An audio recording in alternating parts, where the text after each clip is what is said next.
Bagaimana kabarnya semua? Baik. Alhamdulillah. Semoga Allah selalu memberikan kesehatan kepada kita semua. Amin amin ya rabbal alamin. Baik, sebelum kita mulai belajar, mari kita membaca doa terlebih dahulu.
Saya ingin mengabsen. Ada yang sakit? Enggak. Ya, baik. Saya mau absen. Yang pertama, Aditya. Hadir. Alquin. Amira. Hadir. Audi. Hadir. Azahra. Hadir. Azam. Hadir. Bian. Hadir. Chandra. Hadir.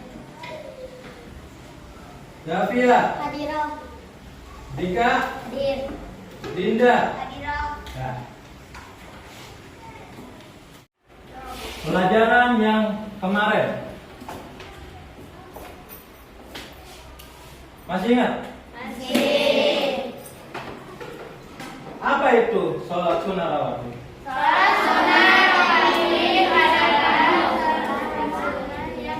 Ya, sholat sunnah yang mengiringi sholat fardu. Ya, sholat fardu.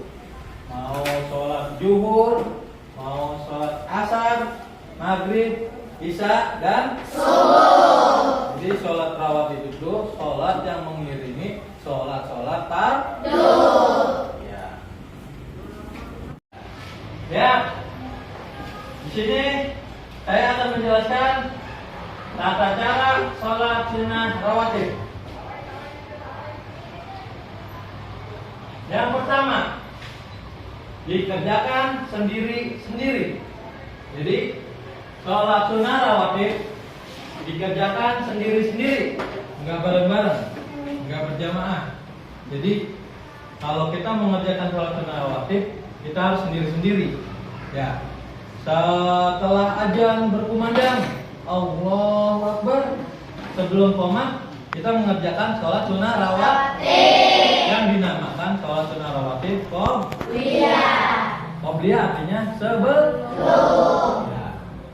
Terus setelah selesai mengerjakan sholat fardu, maka kita mengerjakan sholat sunnah rawatib yang namanya ba'diyah. Ba'diyah artinya sesudah sholat fardu. Ya, jadi mengerjakan sholat sunnah rawatib itu sendiri. Yang kedua, sholat sunnah rawatib dikerjakan 2 rakaat 1 kali salam. Jadi kita sholat 2 rakaat, bukan 4. Kalau 4 itu sholat fardu. Ya, jadi sholat sunnah rawatib itu 2 rakaat 1 kali salam. Jadi kita misalnya sholat 2 rakaat dulu, ruku, bangun, sujud, bangun lagi, ruku lagi, itu langsung tahiyat. Itu namanya 2 rakaat 1 kali salam. Ya.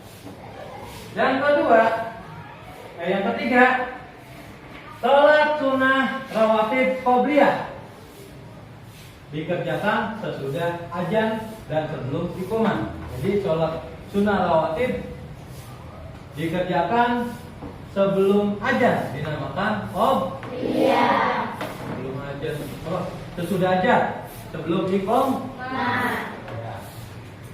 Dan sholat sunnah rawatib ba'diyah dikerjakan setelah sholat fardu. Jadi kalau misalnya ngerjain sholat qobliyah habis aja langsung kita kerjain qobliyah. Setelah ngerjain fardu baru namanya ba'diyah. Ingetin ya. Terus yang keempat, mengambil tempat sholat yang berbeda dengan tempat melakukan sholat wajib atau pindah tempat. Mari. Sholat qobliyah pertama kita ngerjain sholat fardu zuhur. Tempatnya di sini. Ya. Ntar selesai sholatnya fardu udah selesai, kita pindah ke lokasi lain. Berpindah tempat. Baru ngerjain sholat ba'diyah. Jadi nggak boleh tempatnya situ-situ aja. Itu sunahnya. Harus berpindah tempat. Nah, selanjutnya, sekarang saya menjelaskan tentang keutamaan sholat sunnah rawatib. Jadi keutamaannya banyak. Ya, saya ambil 4. Jadi keutamaan sholat sunnah rawatib itu yang pertama adalah 1. Menyempurnakan pahala ibadah sholat fardu. Jadi kalau sholat fardu kita kurang sempurna, kadang kalau lagi sholat kita nggak fokus pikiran kita, jadi mengurangi pahala. Sholat sunnah rawatib itu menutupi kekurangan dari pahala sholat fardu. Nah, yang kedua, pahalanya lebih baik daripada dunia dan isinya. Seperti apa? Seperti mengerjakan sholat sunnah rawatib sebelum sholat subuh.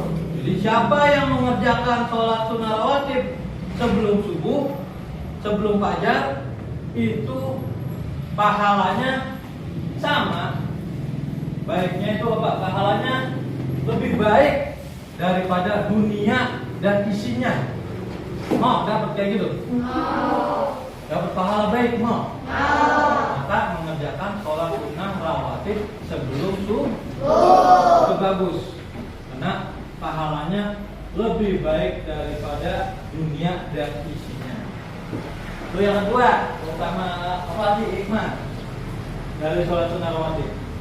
Yang ketiga, mendapat rahmat dari Allah Subhanahu wa ta'ala.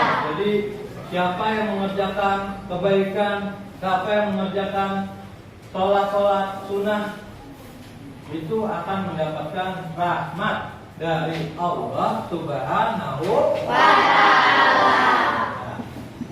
Yang keempat, dibangunkan rumah di surga. Mau? Kalau dibangunin di kolong jembatan? Enggak.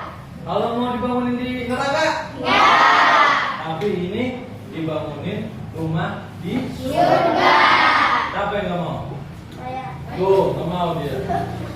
Jadi siapa yang berbuat kebaikan, siapa yang mengerjakan perintah Allah, maka akan dibangunkan rumah di surga. Tuh, itu keutamaan dari sholat sunnah. Siapa yang mau dibangunin rumah di surga? Kalau kita dibangun di surga itu sangat nikmat dibandingkan di neraka. Hanya sholatnya yang rajin, jangan malas-malas. Paham?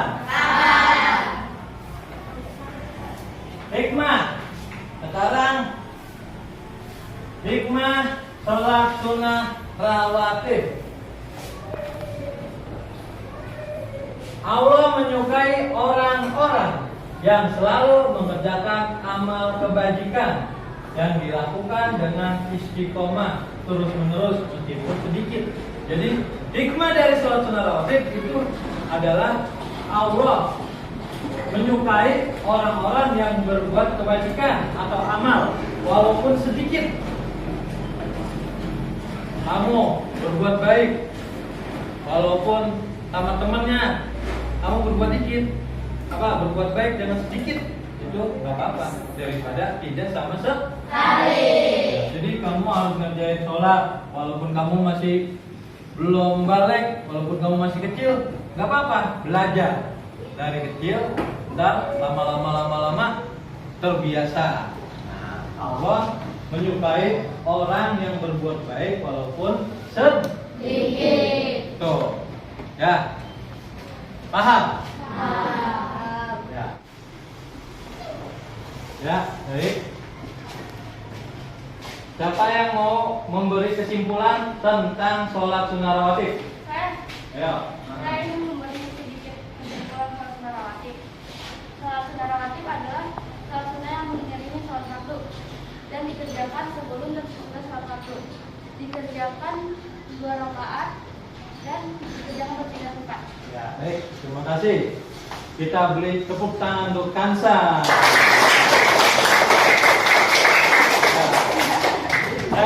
Ya, baik.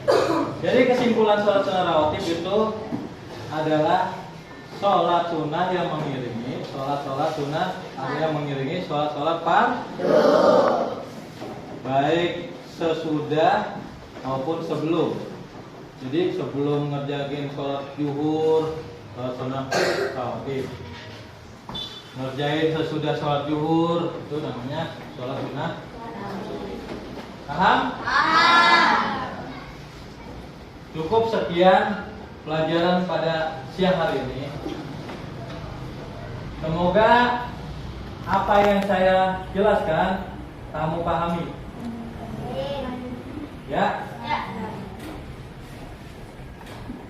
Dan saya tutup pembelajaran kita pada hari ini dengan membaca hamdalah. Alhamdulillah.